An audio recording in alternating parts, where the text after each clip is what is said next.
السلام علیکم dear audience, امید کرتی ہوں آپ سب خیریت سے ہوں گے۔ آج ہم عشق یا جنون ناول کی ایپیسوڈ 8 ریڈ کریں گے۔ بسم اللہ الرحمن الرحیم۔ شام آہستہ آہستہ اپنی سیاہ پر پھیلانے لگی تھی، کھڑکی سے جھانکتی سنہری روشنی مدھم پڑ چکی تھی اور کمرے میں جلتی نرم پیلی لائٹس ایک عجیب سی راحت بخش فضا پیدا کر رہی تھی۔ چند دنوں کی مسلسل کمزوری کے بعد آج صنم پہلی بار اس کی رنگت میں ہلکی سی تازگی لوٹی تھی، اگرچہ اس کی آنکھوں میں اب بھی گزرے دنوں کی تکن اور خاموش اداسی بسی ہوئی تھی۔ اسی لمحے کمرے کا دروازہ کھلا اور آرزو دونوں ہاتھوں میں دو نہایت نفیس لباس لیے شوخی سے اندر داخل ہوئی۔ میڈم، اس نے مسکراتے ہوئے دونوں ڈریس بیڈ پر پھیلا دیے۔ اب بہانے بنانے بند کرو، کیونکہ آج تمہیں ہر حال میں میرے ساتھ چلنا ہے۔ صنم نے حیرت سے بیڈ پر رکھے لباسوں کی طرف دیکھا۔ ایک لباس گہرے سرخ رنگ کا تھا جس پر نفیس پتھروں کی کڑھائی جگمگا رہی تھی، جبکہ دوسرا سیاہ رنگ کی گھیردار فراک تھی جس کی سادگی ہی اس کا حسن تھی۔ صنم نے بے بسی سے آرزو کی طرف دیکھا اور دھیرے سے بولی، آرزو تم لوگ چلے جاؤ نا، میرا واقعی کہیں جانے کا دل نہیں چاہ رہا، ویسے بھی مجھے ایسی بڑی بڑی پارٹیوں کی عادت نہیں ہے۔ آرزو نے مصنوعی خفگی سے ہاتھ باندھ لیے۔ اچھا جی، یعنی کہ میں اتنی دیر سے تمہیں منانے کی محنت فضول کر رہی ہوں۔ صنم ہنس پڑی، میں نے ایسا کب کہا؟ تو پھر بس۔ آرزو فوراً اس کے قریب آ بیٹھی۔ آج کوئی انکار نہیں سنا جائے گا۔ صبح تم ساگر اور عائشہ سے ملی تھی نا، کتنے اچھے لوگ ہیں دونوں۔ آج باقی سب سے بھی ملو گی، دیکھنا تمہارا موڈ خود بخود ٹھیک ہو جائے گا۔ صنم نے ہلکی سی سانس بھری۔ پتہ نہیں، اب پہلے جیسا کچھ محسوس ہی نہیں ہوتا۔ آرزو نے اس کا ہاتھ تھام لیا۔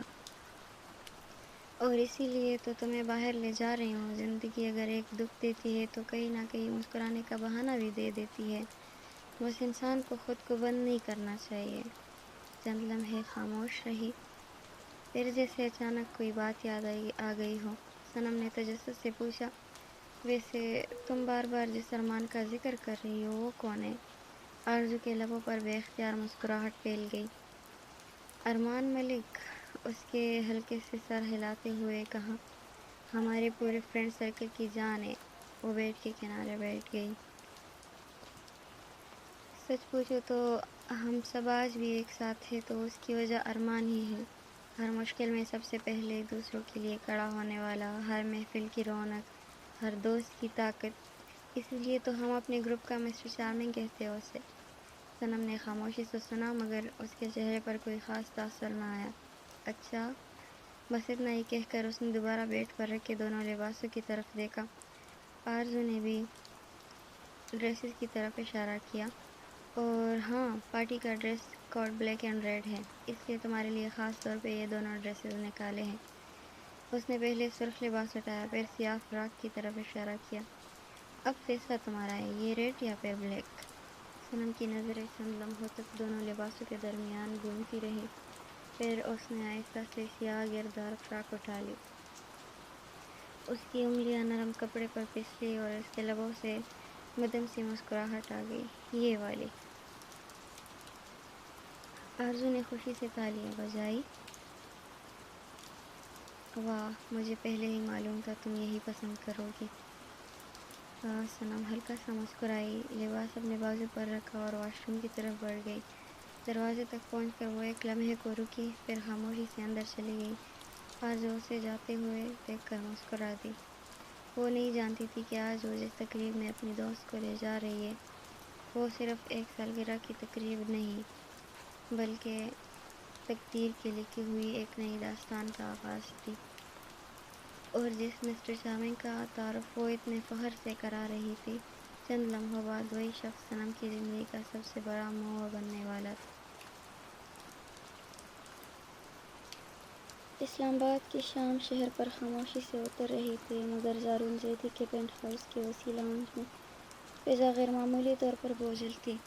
چھت سے لٹکتے جدید کرسٹل فانوس کی روشنی سیاہ ماربل کے فرش پر بکھری ہوئی تھی، جبکہ شیشے کی دیواروں سے شہر کی جگمگاتی روشنیاں صاف دکھائی دے رہی تھیں۔ اس تمام شان و شوکت کے باوجود وہاں بیٹھے 5 لوگوں کے چہروں پر سکون کا نام و نشان نہیں تھا۔ آئزل شاہ غصے میں مسلسل لاؤنج میں چکر کاٹ رہی تھی۔ اس کے چہرے پر پیری سرخی بتا رہی تھی کہ اس کا غرور اب تک یونیورسٹی والے واقعے کی آگ میں جل رہا تھا۔ اچانک وہ رکی اور غصے سے سامنے رکھا کرسٹل کا گلاس میز پر دے مارا۔ شیشے کے ٹکڑے چاروں طرف بکھر گئے۔ آخر اس ارمان ملک کی ہمت کیسی ہوئی؟ اس کی آواز میں نفرت صاف جھلک رہی تھی۔ اسٹوڈنٹس کے سامنے مجھے ذلیل کر دیا، مجھے، آئزل شاہ کو۔ اس کی آنکھوں میں انتقام کی آگ بھڑک اٹھی۔ وہ بھول گیا ہے کہ میں شکست ماننے والوں میں سے نہیں ہوں۔ زارون زیدی صوفے پر نہایت اطمینان کے ساتھ بیٹھا سگریٹ کا کش لے رہا تھا۔ اس نے دھواں آہستہ سے فضا میں چھوڑا اور ہلکی سی مسکراہٹ کے ساتھ بولا، غصہ ہمیشہ انسان سے غلط فیصلے کرواتا ہے آئزل۔ وہ اٹھ کر کھڑکی کے قریب جا کھڑا ہوا۔ اور ہم غلطی نہیں کریں گے، اس نے شہر کی روشنیاں دیکھتے ہوئے کہا۔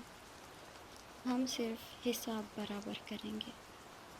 لاؤنج کے دوسرے کونے میں بیٹی میرب زیدی لیپ ٹاپ بند کرتے ہوئے ان دونوں کی طرف متوجہ ہوئی۔ اس کے چہرے پر ہمیشہ کی طرح پراسرار سنجیدگی تھی۔ ویسے، اس نے پرسکون لہجے میں کہا، میرے پاس ایک دلچسپ خبر ہے۔ آئزل اور زارون دونوں نے اس کی طرف دیکھا۔ آج رات ارمان ملک اپنے فارم ہاؤس پر عائشہ کی سالگرہ کی پارٹی دے رہا ہے۔ چند لمحوں کے لیے خاموشی چھا گئی۔ کتنا خوبصورت اتفاق ہے۔ پھر آئزل کے لبوں پر ایک خطرناک مسکراہٹ نمودار ہوئی۔ وہ آہستہ آہستہ چلتے ہوئے صوفے کے سامنے آ کھڑی ہوئی۔ وہ جشن منائے گا، اس نے دھیمی مگر زہریلی آواز میں کہا، اور ہم اس جشن کو یادگار بنا دیں گے۔ زارون نے ابرو اٹھائے۔ صرف ایک بات یاد رکھنا۔ کیا؟ ارمان ملک کو ہرانا آسان نہیں، آئزل نے تمسخر سے ہنستے ہوئے جواب دیا۔ میں اسے ہرانا نہیں چاہتی۔ وہ چند لمحے رکی۔ میں اس کا غرور توڑنا چاہتی ہوں۔ میرب کرسی سے اٹھتے ہوئے اپنا فون میز پر رکھا، تو پھر تیار ہو جاؤ۔ اس کی آنکھوں میں بھی وہی خطرناک چمک اتر آئی تھی۔ آج رات صرف عائشہ کی برتھ ڈے پارٹی نہیں ہوگی، بلکہ ایک نئے کھیل کی شروعات بھی ہوگی۔ تینوں نے خاموش نظروں سے ایک دوسرے کو دیکھا۔ فیصلہ ہو چکا تھا۔ وہ آج رات بن بلائے مہمان بن کر ارمان ملک کی دنیا میں قدم رکھنے والے تھے۔ کمرے میں خاموشی تھی۔ آرزو کبھی گھڑی پر نظر ڈالتی، کبھی موبائل کی اسکرین پر۔ فارم ہاؤس سے مسلسل میسیجز آ رہے تھے، جلدی آؤ سب، تم دونوں کا انتظار کر رہے ہیں۔ آرزو نے ہلکی سی مسکراہٹ کے ساتھ فون بند کیا ہی تھا کہ واش روم کا دروازہ آہستہ سے کھلا۔ اس کی نظر بے اختیار سامنے اٹھ گئی، اور چند لمحوں کے لیے وہ جیسے ٹرانس کسی کیفیت میں چلی گئی۔ صنم دھیرے دھیرے چلتی ہوئی باہر آئی۔ صنم الجھی ہوئی ڈریسنگ کے سامنے کھڑی خود کو دیکھنے لگی۔ سیاہ رنگ کی نفیس گھیردار فراک اس کے نازک وجود پر نہایت سادہ مگر دلکش انداز میں سج رہی تھی۔ لمبے گھنے بال ایک ڈھیلے سے جوڑوں میں بندھے ہوئے تھے، جبکہ چند بے ترتیب لٹیں رخساروں کے گرد بکھر کر اس کے چہرے کی معصومیت میں ایک الگ ہی کشش پیدا کر رہی تھی۔ بیماری کی ہلکی سی زردی ابھی تک اس کے چہرے پر موجود تھی، مگر شاید اسی خاموش اداسی نے اس حسن کو اور گہرا کر دیا تھا۔ وہ ان لوگوں میں سے تھی جنہیں دیکھ کر شور نہیں مچتا، بس چند لمحوں کے لیے خاموشی چھا جاتی ہے۔ آرزو اس کے قریب آئی، چند لمحے اسے خاموشی سے دیکھتے رہی، پھر بے اختیار اس کے ماتھے پر بوسہ دے کر بولی، ماشاءاللہ، میری نظر نہ لگ جائے تمہیں۔ صنم ہلکا سا مسکرا دی، اتنی بھی اچھی نہیں لگ رہی۔ یہی تو مسئلہ ہے، آرزو نے شرارتی انداز میں کہا، تمہیں خود اندازہ ہی نہیں کہ تم کتنی خوبصورت ہو۔ صنم نے نظریں چرا لی۔ بس کرو آرزو، مجھے ایسی تعریفیں سننے کی عادت نہیں۔ آرزو نے ہنستے ہوئے اس کا دوپٹہ درست کیا۔ چلو، ورنہ عائشہ میرا فون توڑ دے گی، صبح سے ہر 5 منٹ بعد میسج کر رہی ہے۔ صنم نے آہستہ سے پوچھا، سب لوگ پہنچ گئے؟ ہاں، آرزو نے بیگ اٹھاتے ہوئے جواب دیا۔ ہم ہی لیٹ ہیں۔ دونوں اپارٹمنٹ سے باہر نکل آئی۔ رات اپنی خاموشی کے ساتھ شہر پر اتر رہی تھی۔ ٹھنڈی ہوا کے جھونکے درختوں کی شاخوں کو ہلا رہے تھے۔ آرزو نے گاڑی ان لاک کی۔ میڈم، اس نے مسکراتے ہوئے دروازہ کھولا، آپ کی سواری حاضر ہے۔ صنم پہلی بار کھل کر مسکرائی تھی۔ بڑی ڈرامہ باز تھی۔ تمہاری دوستی کا اثر ہے۔ دونوں ہنس پڑے۔ چند لمحوں بعد گاڑی اسلام آباد کی روشن شاہراہوں پر رواں تھی۔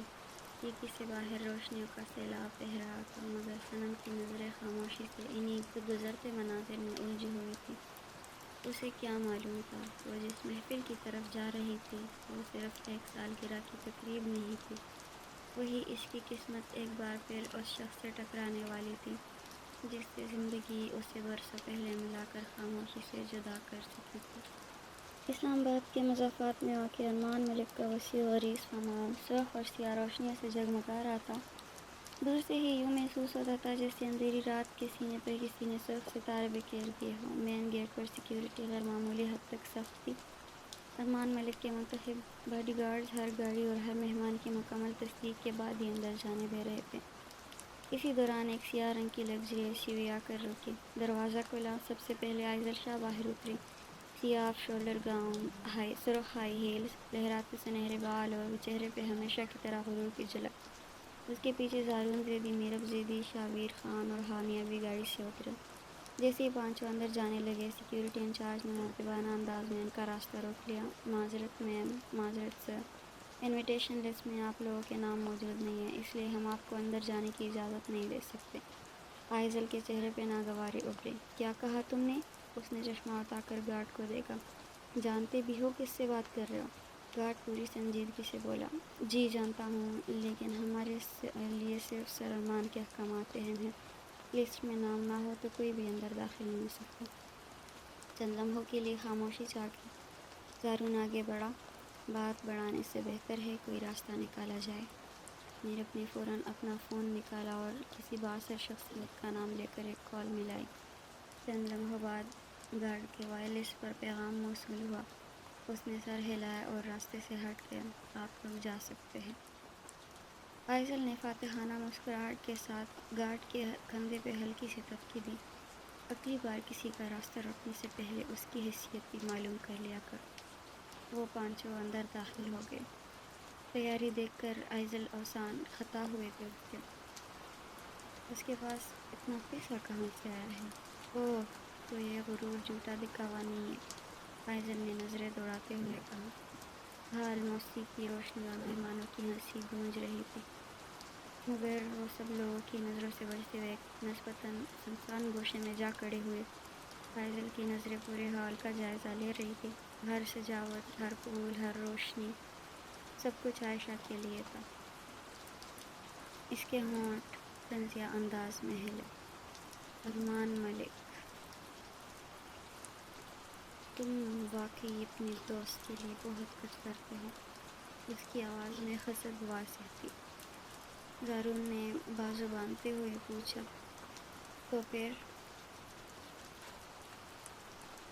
تو پھر آج کا کھیل کیسے شروع ہوگا؟ آئزل نے اپنی کلائی پر بندھی گھڑی دیکھی۔ اس کی آنکھوں میں ایک پراسرار چمک ابھری۔ جلدی کس بات کی ہے؟ اصل مزہ تو صحیح وقت پر وار کرنے میں ہوتا ہے، ہانیہ نے بے چینی سے کہا۔ آئزل، امید ہے تم کوئی ایسی حرکت نہیں کرو گی جس سے کسی کو نقصان پہنچے۔ آئزل نے فوراً اس کی طرف دیکھا۔ ریلیکس، میں کسی کی جان لینے نہیں آئی، میں صرف ایک مسکراہٹ چھیننے آئی ہوں۔ میرب کے ہونٹوں پر مکار مسکراہٹ ابھری۔ اور سارا انتظام مکمل ہے؟ شابیر نے دھیمی آواز میں پوچھا۔ سگنل کب دینا ہے؟ آئزل نے گھڑی کی طرف دوبارہ دیکھا۔ 12 بجنے دو۔ اس کے بعد وہ خاموش ہو گئی۔ زارون مسکرایا۔ سمجھ گیا۔ ہانیہ اب بھی مطمئن نہیں تھی۔ مجھے لگ رہا ہے تم کچھ زیادہ ہی آگے جا رہی ہو۔ آئزل نے گہرا سانس لیا۔ اس کی نظریں اسٹیج پر جم گئی۔ جس دن ارمان ملک نے سب کے سامنے میری انا کو رون دیا تھا، اسی دن میں نے فیصلہ کر لیا تھا کہ ایک دن اس کی سب سے یادگار رات اس کی سب سے بڑی شرمندگی بناؤں گی۔ انہیں معلوم نہیں تھا کہ ان سے چند قدم کے فاصلے پر سیاہ سوٹ میں ملبوس ایک وجود خاموشی سے گزر رہا تھا۔ وہ ایک VIP مہمان کو ویلکم کر کے واپس آ رہا تھا کہ چند الفاظ اس کے کانوں سے ٹکرائے۔ 12 بجے سب تیار رہے، آج کی رات۔ اس کے قدم لمحہ بھر کو رک گئے۔ اس نے پلٹ کر دیکھا، پودوں کی اوٹ میں کھڑے وہ پانچ جو کسی گہری منصوبہ بندی میں مصروف تھے۔ ارمان نے مکمل گفتگو نہیں سنی تھی، لیکن اتنا ضرور سمجھ گیا کہ کوئی اس کی بہترین دوست کی خوشی چھیننے آیا ہے۔ اس کے ہونٹوں پر ایک نہایت باریک مگر خطرناک مسکراہٹ ابھری۔ دلچسپ، تم لوگ کھیل کھیلنے آئے ہو تو یاد رکھنا یہ ارمان ملک کی بساط ہے۔ یہاں چال تم چل سکتے ہو مگر مات ہمیشہ میں دیتا ہوں۔ ادھر آئزل نے بھی آخری بار گھڑی پر نظر ڈالی۔ رات کے 12 بجنے میں صرف چند منٹ باقی تھے اور اسے یقین تھا آج کی رات ارمان ملک کبھی نہیں بھولے گا۔ مگر قسمت مسکرا رہی تھی کیونکہ اس کھیل کی سب سے بڑی چھال ابھی کسی نے نہیں دیکھی۔ آرزو کی کار جیسے ہی فارم ہاؤس کے شاندار اور روشن انٹرنس گیٹ پر آ کر رکی، صنم کی دل کی دھڑکنیں مدھم موسیقی کے شور میں تیز ہونے لگی۔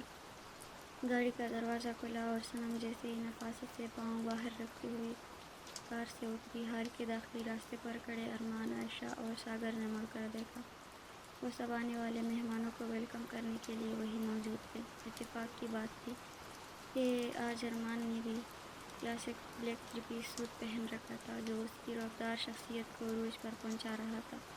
ارمان، جس کا قد 6 فٹ سے اوپر تھا اور جس کا چہرہ کسی کلاسک یونانی مجسمے کی طرح تراشا ہوا تھا، اس سیاہ لباس میں ولاکہ، پرکشش اور بارعب لگ رہا تھا۔ اس کے سلیقے سے سیٹ کیے ہوئے گھنے بال، اس کا حاکمانہ کڑا پن اور اس کی پراسرار کالی آنکھیں کسی بھی انسان کو اپنے شہر میں جکڑنے کے لیے کافی تھی۔ عائشہ نے سرخ اور سیاہ رنگ کے کنٹراسٹ میں ایک بے حد خوبصورت ساڑی پہن رکھی تھی جس میں وہ بہت پیاری لگ رہی تھی، جبکہ ساگر بھی ریڈ شرٹ اور بلیک کوٹ پینٹ میں کلاسک لک دے رہا تھا۔ مگر جیسے ہی ارمان ملک کی نظر کار سے اترتی ہوئی اس لڑکی پر پڑی، اس کا پورا وجود وہی منجمد ہو گیا۔ اس کے ہاتھ میں پکڑا ہوا گلاس ہلکا سا لرزا۔ ہیڈ لائٹس اور فارم ہاؤس کی سرخ اور سیاہ لائٹس کے امتزاج میں اس سیاہ گھیردار فراک میں لپٹی صنم حیات کسی خواب جیسی لگ رہی تھی۔ ارمان کو لگا جیسے وہ کھلی آنکھوں سے کوئی ایسا سحر دیکھ رہا ہے جو ممکن ہی نہیں۔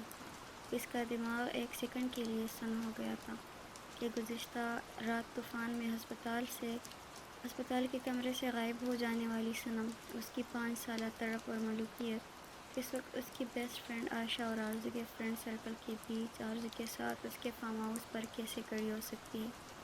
یہ معجزہ کیسے ممکن ہوا؟ ارمان کے سینے میں سانسیں ایک دم بھاری ہو گئی، مگر اگلے ہی لمحے اس کی برسکی تربیت، برداشت اور شخصیت نے اس کے جذبات کو پرکھیت کر لیا۔ اس کے چہرے پر معمول کی سنجیدگی واپس آ گئی، لیکن آنکھیں، وہ اب بھی صرف صنم کو ہی دیکھ رہی تھی۔ ادھر ساگر کی کیفیت بھی کچھ کم عجیب نہ تھی۔ صبح کی مختصر ملاقات میں وہ صرف اس کی معصومیت سے متاثر ہوا تھا، مگر آج اس بلیک فراک میں کھڑی صنم کو دیکھ کر ایسا لگا جیسے کسی خاموش غزل نے انسانی روپ دھار لیا ہو۔ وہ بے اختیار اسے دیکھتا رہ گیا۔ یہ کشش صرف حسن کی نہیں تھی، بلکہ اس خاموش شخصیت کی تھی جو اپنی اداسی کے باوجود عجیب سا سکون بکھیر رہی تھی۔ ایک نازک سفید ہاتھ دروازے پر ٹکا، پھر سیاہ گھیردار فراک کا نرم سا دامن ہوا میں ہلکا سا لہرا کر زمین کو چھو گیا۔ صنم آہستگی سے گاڑی سے باہر اتری۔ رات کی ٹھنڈی ہوا نے اس کے کھلے بالوں کے چند شرارتی لٹوں کو چہرے پر بکھیر دیا۔ گہرے سیاہ رنگ کی لانگ فراک اس کے وجود پر اس نفاست سے سجی ہوئی تھی جیسے چاندنی نے رات کا لباس اوڑھ لیا ہو۔ اس کی دودھ جیسی سفید رنگت سیاہ لباس کے ساتھ اور بھی نمایاں ہو رہی تھی۔ بخار اتر جانے کے باوجود چہرے پر ہلکی سی زردی اور آنکھوں میں ٹھہری خاموش اداسی اسے عام خوبصورتی سے کہیں بڑھ کر پراثر بنا رہی تھی۔ وہ کسی ایسی لڑکی کا عکس لگ رہی تھی جس نے بہت کم وقت میں زندگی کے کئی موسم دیکھ لیے ہو۔ یہ واقعی وہی تھی، وہی چہرہ، وہی معصوم آنکھیں، وہی خاموشی، صرف وقت نے اس کی شخصیت میں ایک عجیب سا وقار اور اداسی شامل کر دی تھی۔ وہ بڑی ہو گئی تھی کہ وہ 18 سالہ کمسن لڑکی سے الگ تھی اور بھی خوبصورت اور پروقار۔ اوہ، آخر کار تم لوگ آ ہی گئے، عائشہ کی آواز نے تبسم توڑا۔ عائشہ خوشی تقریباً دوڑتی آگے بڑھی اور پہلے آرزو کو گلے میں پھر صنم کا ہاتھ تھام لیا۔ ماشاء اللہ، اس نے محبت سے صنم کو اوپر سے نیچے تک دیکھا۔ بلیک کلر شاید تمہارے لیے بنایا گیا ہے، تم واقعی بہت خوبصورت لگ رہے ہو۔ صنم نے ہلکی سی مسکراہٹ سے مسکرا کر نظریں جھکا لی۔ تھینک یو، عرض نے ہنستے ہوئے سب کو دیکھا۔ چلو اب ایک پراپر انٹروڈکشن بھی ہو جائے۔ اس نے پہلے عائشہ اور ساگر کی طرف اشارہ کیا۔ ان دونوں سے تو تم صبح مل چکی ہو۔ پھر مسکراتے ہوئے ارمان کی طرف رخ کیا۔ صنم، یہ ہے ارمان ملک، ہمارے پورے گروپ کا مسٹر چارمنگ، جس کے بارے میں نے بتایا تھا۔ اور ارمان، اس نے محبت سے صنم کے کندھے پر ہاتھ رکھا، یہ ہے صنم حیات، میرے بچپن کی سب سے عزیز دوست۔ سوری، میں نے آج تک صنم کا ذکر آپ لوگوں کے سامنے نہیں کیا کبھی۔ ارمان کے دل میں جیسے کسی نے ہلکا سا قہقہا لگا دیا تھا۔ واقعی آرزو، 5 سال تک تم نے ایک بار بھی اس کا ذکر نہیں کیا۔ ایک لمحے کو دل چاہا اسے خوب سنائے، مگر پھر قسمت پر ہنسی آ گئی۔ شاید تقدیر کو یہی لمحہ منظور تھا۔ اگر تم پہلے بتا دیتی تو شاید یہ ملاقات اتنی حسین نہ ہوتی۔ کچھ لوگ انسان کی کوشش سے نہیں، قسمت کے فیصلے سے ملتے ہیں۔ اس نے آہستہ سے ایک گہرا سانس لیا، پھر پہلی بار براہ راست صنم کی طرف دیکھا۔ ان کی نظریں چند لمحوں کے لیے ٹکرائی۔ صنم کو نہ جانے کیوں اس شخص کی آنکھوں میں ایک عجیب سی اپنائیت محسوس ہوئی، جیسے یہ نگاہیں اسے پہلی بار نہیں دیکھ رہی۔ وہ گھبرا کر فوراً نظریں جھکا گئی۔ ارمان کے ہونٹوں پر ہلکی سی مسکراہٹ ابھری۔ ویلکم ٹو دی پارٹی، مس صنم۔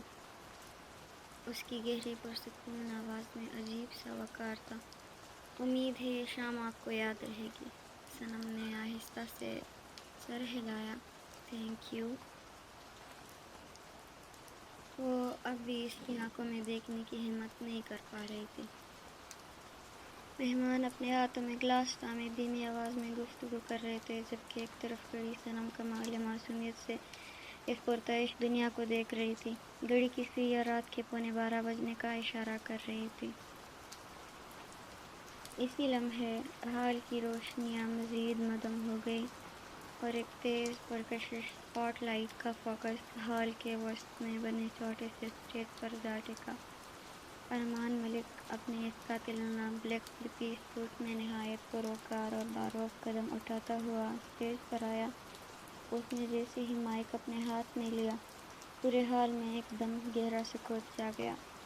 ہر انسان کی نظریں اس بااثر بزنس ٹائکون پر جم گئی، مگر ارمان کی اپنی پراسرار کالی آنکھیں بھیڑ میں کھڑی صنم پر تھی صرف۔ حالانکہ وہ اپنے الفاظ عائشہ کے نام کر رہا تھا۔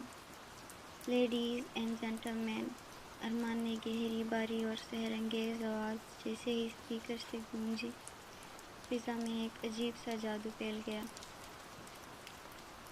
زندگی میں کچھ رشتے ایسے ہوتے ہیں جو وقت اور حالات کے ترازو میں نہیں تولے جا سکتے۔ وہ بس آپ کی زندگی کا ایک ایسا خوبصورت حصہ بن جاتے ہیں جن کے بغیر آپ کی دنیا ادھوری لگتی ہے۔ آج کی یہ پرتعیش رات، یہ سرخ اور سیاہ روشنیوں کا سحر اور یہ خوبصورت محفل، میں اپنے فرینڈ سرکل کی سب سے مخلص، سب سے بہترین دوست عائشہ کے نام کرتا ہوں، جس کی وجود ہمارے اس پورے گروپ کی روح ہے۔ ہال میں موجود تمام مہمانوں نے ارمان کے ان خوبصورت الفاظ پر ایک ساتھ تالیاں بجائیں اور عائشہ کا چہرہ خوشی اور فخر سے کھل اٹھا۔ وہ اپنی ساڑی کا پلو سنبھالتے ہوئے ارمان کی طرف دیکھ کر مسکرائی۔ ساگر نے ایک گہرا سانس لیا۔ اس کے چہرے پر ارمان کے اسراف کو دیکھ کر ہلکی سی بیزاری آئی، مگر اس کی اپنی نظریں اب ارمان سے ہٹ کر صنم کے چہرے پر جم چکی تھی۔ ارمان نے مائک پر اپنی گرفت مضبوط کی اور اس کی نظریں صنم کی جھکی ہوئی مخملی پلکوں پر ٹک گئی، جیسے وہ اپنے دل کا سارا حال ایک ایسی لڑکی کو سنا رہا ہو جو اس کے سامنے کھڑی تھی۔ عائشہ، تم جانتی ہو کہ ارمان ملک الفاظ کا دھنی نہیں ہے، نہ ہی مجھے مصلحت پسندی آتی ہے، مگر آج تمہاری سالگرہ کے اس خاص موقع پر میں خدا سے صرف یہ دعا کرتا ہوں کہ اس کائنات کی ہر خوشی، ہر کامیابی اور ہر وہ معجزہ جس کا تم انتظار کر رہی ہو وہ تمہاری جھولی میں آ گرے۔ ہیپی برتھ ڈے عائشہ۔ ارمان نے اپنے محسوس حاکمانہ اور دلکش انداز میں بات ختم کی۔ پورے حال میں تالیوں کی گونج اٹھی۔ صنم نے بھی ارمان کے ان انوکھے اور گہرے الفاظ کو سن کر حیرت سے اپنی بڑی بڑی آنکھیں اٹھائیں اور اسٹیج پر کھڑے ارمان کو دیکھا۔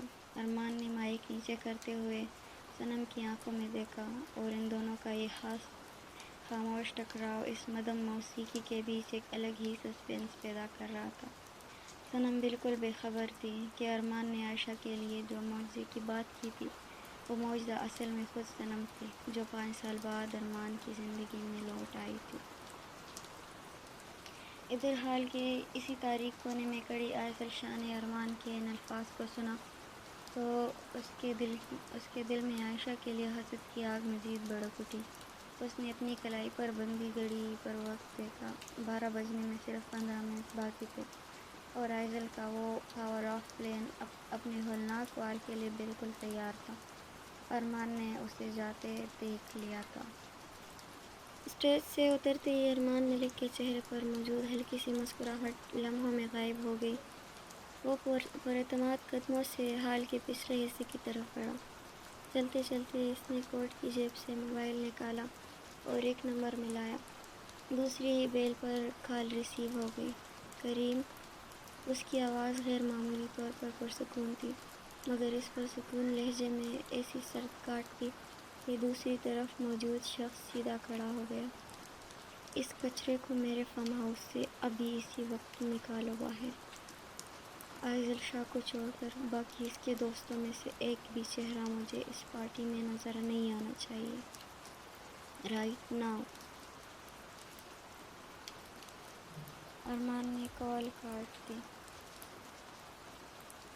اسی وقت ہال میں کاؤنٹ ڈاؤن کی تیاریاں شروع ہو چکی تھی، مگر ارمان کی تمام تر توجہ فارم ہاؤس کے سنسان حصے پر تھی جہاں مین پاور کنٹرول موجود تھا۔ مدھم روشنی، خاموش راہداری اور وہاں عائزل شاہ۔ وہ محتاط انداز میں ادھر ادھر دیکھتی ہوئی پاور کنٹرول باکس تک پہنچی۔ اس کے چہرے پر کامیابی کی ضدی مسکراہٹ کھیل رہی تھی۔ بس ایک سیکنڈ، اس نے خود سے سرگوشی کی، اور ارمان ملک کی یادگار رات ہمیشہ کے لیے برباد ہو جائے گی۔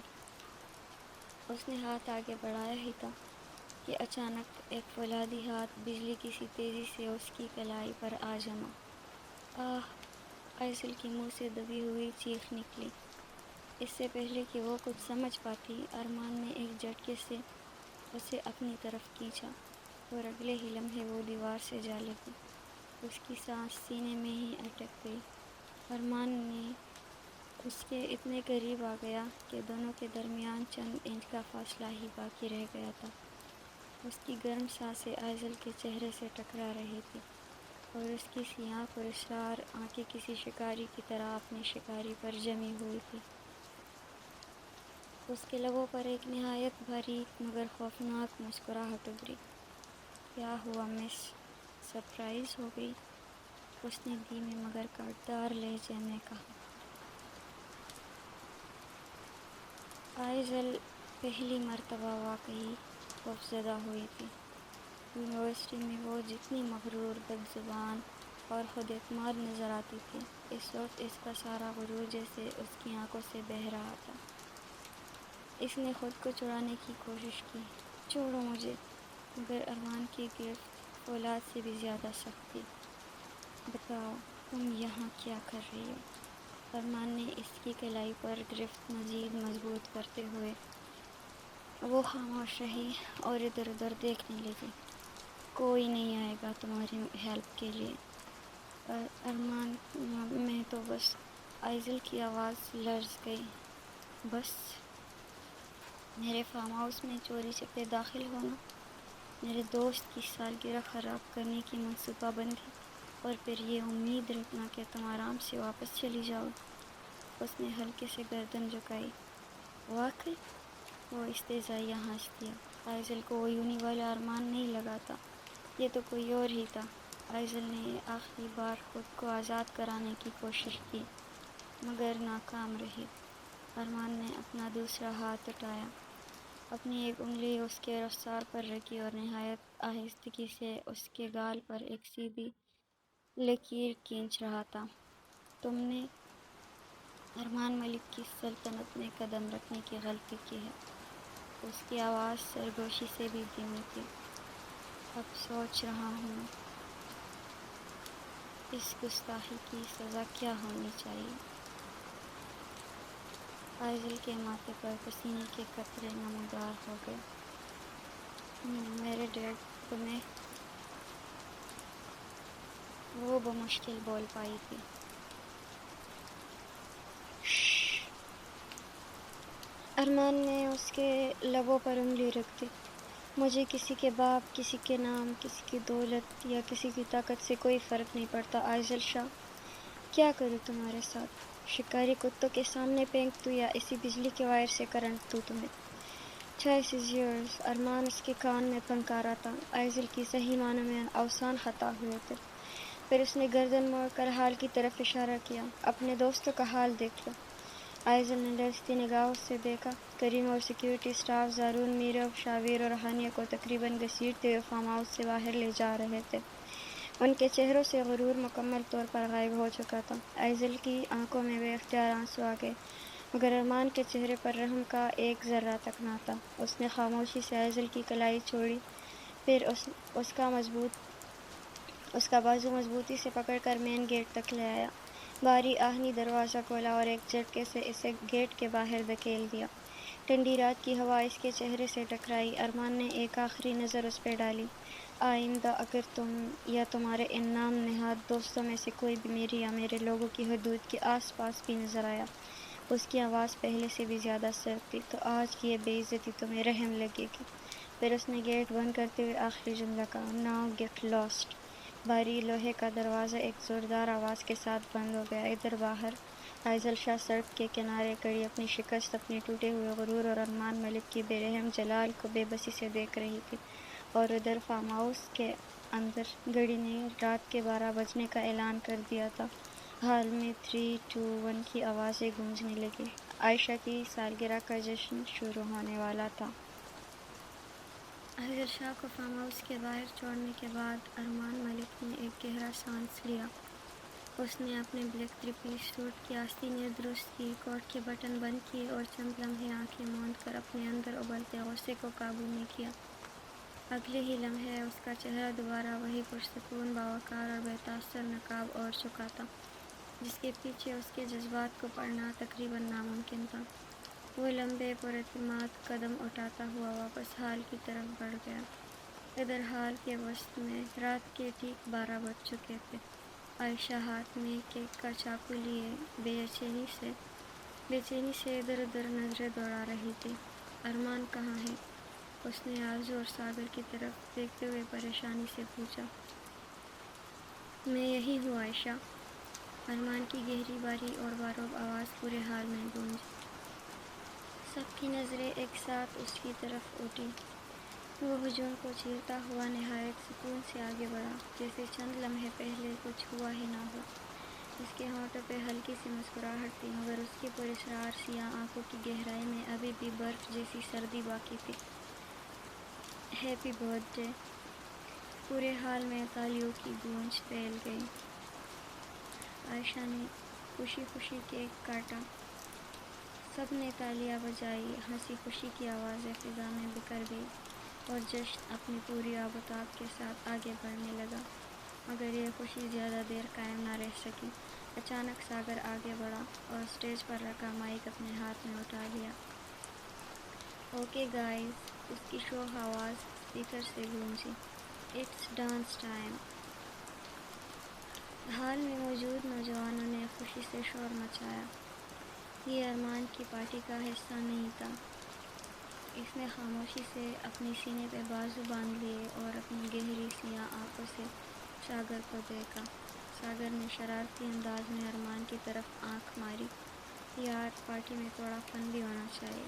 ارمان نے کوئی جواب نہیں دیا، صرف ایک ہلکی سی سرد مسکراہٹ اس کے لبوں پر ابھری، اور اگلے ہی لمحے وہ خاموشی سے نظریں ہٹا گیا۔ چند سیکنڈ بعد مدم موسیقی پورے ہال میں پھیل گئی، سرخ اور سیاہ روشنیاں مزید دھیمی ہو گئی، تمام جوڑے ایک دوسرے کا ہاتھ تھامے ڈانس فلور پر اتر آئے۔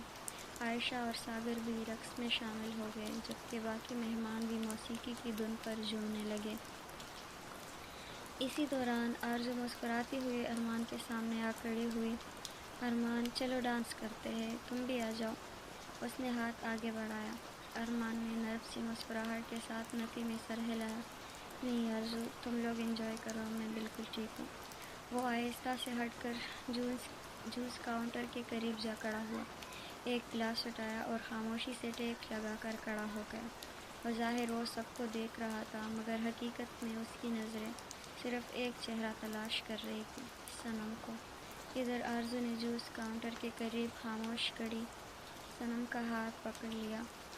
چلو، صرف ایک ڈانس۔ آرزو پلیز، نہیں۔ صنم نے فوراً اپنا ہاتھ چھڑانے کی کوشش کی۔ مجھے واقعی نہیں آتا۔ اس کی آواز میں جھجک بھی تھی اور بے بسی بھی۔ وہ اس ماحول میں خود کو بالکل اجنبی محسوس کر رہی تھی۔ پارٹیاں اس کے لیے نئی نہیں تھی، مگر اس طرح لڑکے اور لڑکیوں کا ایک دوسرے کا ہاتھ پکڑ کر رقص کرنا، یہ اس کی سوچ سے بھی باہر تھا۔ شاپور پنجاب کے اس روایتی ماحول میں پلی بڑھی صنم نے ایسی محفلیں صرف سنی تھی، دیکھی کبھی نہیں تھی۔ بس 2 منٹ، آرزو نے ہنستے ہوئے اسے اپنی طرف کھینچا۔ میرا ہاتھ پکڑو اور صرف میرے ساتھ سٹیپس لو۔ صنم نہ چاہتے ہوئے بھی اس کے ساتھ ڈانس فلور تک آ گئی۔ چند لمحوں بعد موسیقی کی تال بدلی، جوڑے ایک دوسرے سے ایکسچینج ہوئے اور اچانک ساگر نے عائشہ کا ہاتھ چھوڑ کر صنم کا ہاتھ تھام لیا۔ صنم چونک گئی۔ اس سے پہلے کہ وہ کچھ سمجھتی، ساگر نے ہلکے جھٹکے سے اسے اپنی طرف کھینچ لیا۔ دونوں کے درمیان چند انچ کا فاصلہ رہ گیا۔ ریلیکس، ساگر نے مسکراتے ہوئے کہا۔ صرف ایک ڈانس ہے۔ صنم نے فوراً پیچھے ہٹنے کی کوشش کی، مگر اگلے ہی لمحے ساگر کا ہاتھ اس کی کمر تک جا پہنچا۔ وہ جھک کر اس کے کان کے قریب آیا۔ پریٹی گرل، اس نے دھیمی آواز میں سرگوشی کی، آج تم اس بلیک فراک میں واقعی بہت خوبصورت لگ رہی ہو۔ جوس کاؤنٹر کے قریب کھڑا ارمان بظاہر خاموش تھا، مگر اس کی نظریں اس ایک لمحے کے لیے بھی صنم سے نہیں ہٹی تھی۔ اس نے دیکھا ساگر نے صنم کو اپنی طرف کھینچا۔ اس نے دیکھا ساگر کا ہاتھ اس کی کمر تک پہنچا۔ ارمان کے جبڑے سختی سے بھینچ گئے، اس کی انگلیاں ہاتھ میں پکڑے شیشے کے گلاس پر شدت سے جمی تھی کہ گلاس چرچرانے لگا، مگر وہ خاموش رہا، کیونکہ وہ صنم کا رد عمل دیکھنا چاہتا تھا۔ ادھر صنم کے لیے وقت جیسے رک گیا تھا۔ ساگر کی قربت، اس کی گرم سانسیں اور کمر پر موجود اس کا ہاتھ، اچانک اس کے ذہن میں کوئی دروازہ زور سے کھل گیا۔ اندھیرا، گھٹن، خوف، بے بسی اور ماضی کا ایک بھیانک ایسا لمحہ جسے وہ 3 ماہ سے ہر رات بھولنے کی کوشش کر رہی تھی۔ اس کا پورا وجود لرز اٹھا، سانس سینے میں اٹک گئی، آنکھوں میں آنسو بھر آئے۔ نہیں! اس نے اگلے لمحے اپنی پوری طاقت جمع کی اور ساگر کے سینے پر زوردار دھکا دے مارا۔ ساگر لڑکھڑا گیا۔ دور رہو مجھ سے، اپنی حد مت بھولو۔ وہ ایک لمحہ بھی وہاں نہ رکی، رخ موڑا اور آنسو بہاتی ہوئی بھیڑ کو چیرتی ہوئی باہر کی طرف بھاگ نکلی۔ اسی ہڑبڑاہٹ میں سامنے سے آتے ایک ویٹر نے اس کی زوردار ٹکر ہوئی۔ ٹرے ہوا میں اچھلی، شیشے کے ٹوٹے گلاس زمین پر گر گئے، ان میں سے ایک نوکیلا ٹکڑا اس کی ہتھیلی چیر گیا۔ خون کی ایک باریک لکیر اس کی انگلیوں سے بہنے لگی، مگر صنم کو درد کا احساس تک نہ ہوا۔ وہ بدحواسی میں فارم ہاؤس کے مرکزی دروازے کی طرف بھاگتی چلی گئی۔ ساگر اب بھی سنبھل ہی رہا تھا کہ غصے سے اس کے قدم بھی صنم کے پیچھے بڑھنے لگے، مگر ایک آہنی ہاتھ اس کے کندھے پر آ کر جما، اتنی سخت گرفت کہ ساگر وہیں رک گیا۔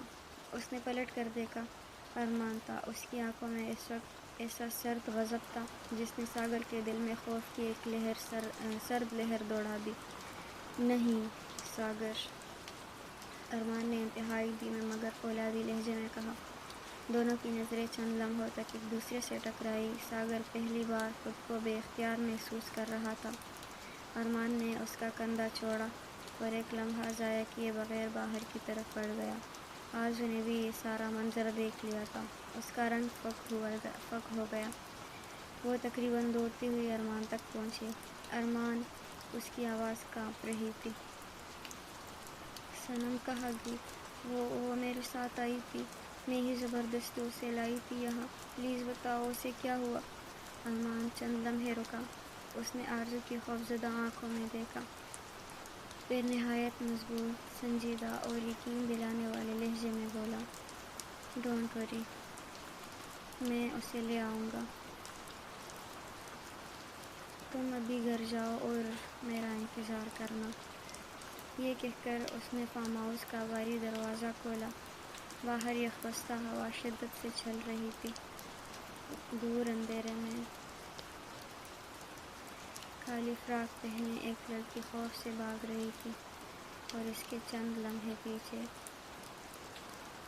ایک ایسا مرد اس کے تعاقب میں نکل چکا تھا جو 5 سال پہلے اسے کھو چکا تھا، اور اس بار تقدیر سے اسے دوبارہ کھونے کا کوئی ارادہ نہیں رکھتا تھا۔ جاری ہے۔